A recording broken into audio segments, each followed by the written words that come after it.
মাঘ মাসে মূলা খেতে নেই কেন?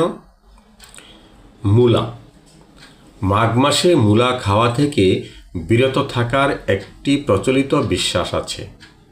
এই কারণে এই সময়ে মূলায় এক ধরনের জীবাণু থাকতে পারে যা পেটের সমস্যার কারণ হতে পারে।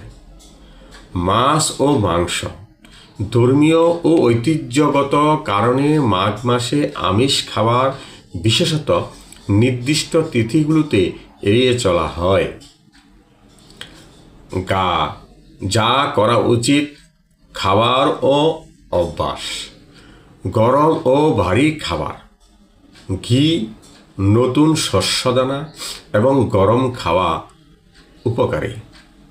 বাদাম ও খেজুর স্বাস্থ্যকর স্ন্যাক হিসাবে এগুলো গ্রহণ করা যেতে পারে।